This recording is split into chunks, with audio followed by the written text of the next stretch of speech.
Assalamualaikum warahmatullahi wabarakatuh. Alhamdulillahirabbil alamin. Wassalatu wassalamu ala asrofil anbiya'i wal mursalin nabiyina wa habibina Muhammadin wa ala alihi wa sahbihi ajmain wa man tabi'ahum bi ihsanin ila yaumiddin, amma ba'du. Pertama-tama, marilah kita ucapkan puji syukur kehadirat Allah karena sampai hari ini kita masih diberikan nikmat yang luar biasa, baik nikmat iman, nikmat sehat, maupun nikmat sempat. Alhamdulillah, sampai hari ini kita masih diberikan kelancaran dalam menjalankan ibadah puasa Ramadan tahun ini. Salawat serta salam senantiasa kita haturkan pada baginda Nabi Agung Muhammad SAW yang sangat kita nantikan syafaatnya di yaumul kiamah nanti. Amin ya robbal alamin. Yang terhormat Kepala MI Negeri 1 Banyumas dan seluruh Dewan Guru serta karyawan. Yang kami hormati seluruh wali murid dan yang kami banggakan seluruh peserta didik MI Negeri 1 Banyumas.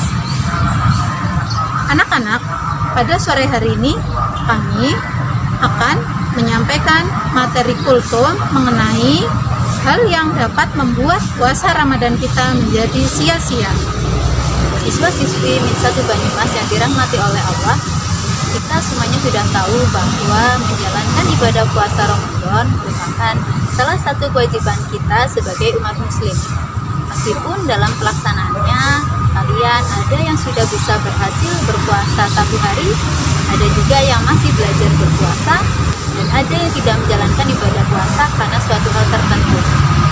Nah, ketika kita menjalankan ibadah puasa, kita berusaha untuk menjalankan dengan ikhlas dan hanya mengharapkan ridha Allah Subhanahu wa Ta'ala. Jangan sampai ketika kita menjalankan ibadah puasa hanya mendapatkan rasa haus dan juga lapar saja. Karena kalau kita hanya mendapatkan rasa haus dan juga lapar, pasti hanya rasa lelah yang akan kita rasakan.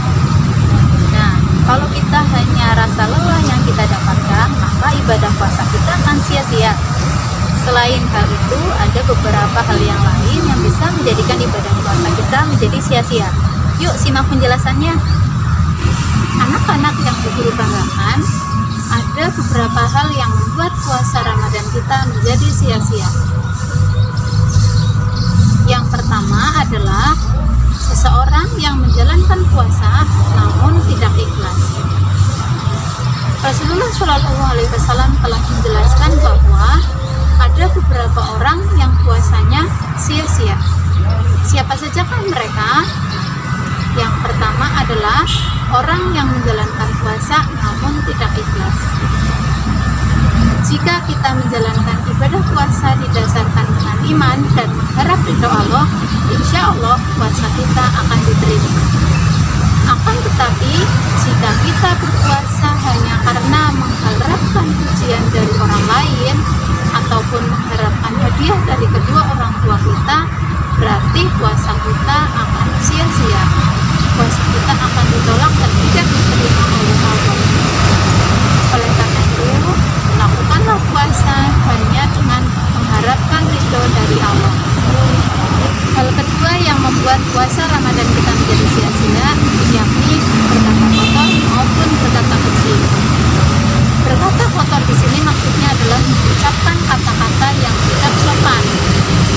Misalnya, membentak orang tua, mengumpat teman, maupun mengejek teman.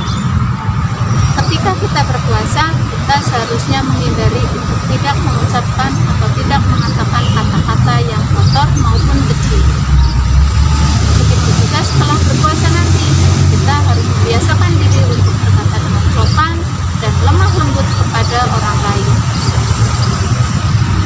Anak-anak, apabila kita berkata kasar dan keji, maka hal itu dapat mengurangi pahala puasa kita. Yang ketiga adalah sering mengumpat atau marah. Mengumpat maupun marah merupakan hal yang tidak terpuji. Kedua hal ini dapat membuat puasa Ramadan kita menjadi sia-sia, bahkan pahalanya hilang sama sekali. Yang keempat adalah mencela atau mengajak bertengkar.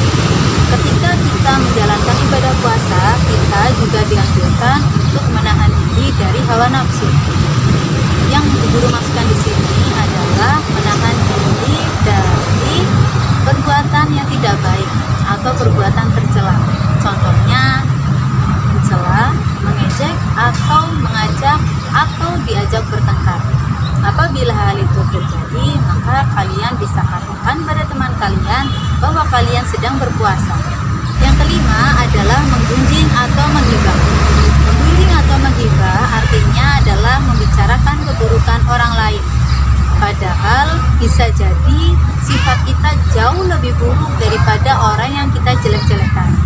Maka dari itu seharusnya kita introspeksi pada diri sendiri tentang kekurangan kita. Yang terakhir atau yang keenam adalah suka berdusta. Berdusta artinya adalah mengatakan hal yang tidak sebenarnya. Ada hadis riwayat Ahmad yang mengatakan bahwa qulil haqqo walau kana murra, yang artinya katakanlah kebenaran meskipun itu pahit. Maksudnya adalah kita dianjurkan untuk mengatakan yang hak atau yang benar meskipun itu menyakitkan.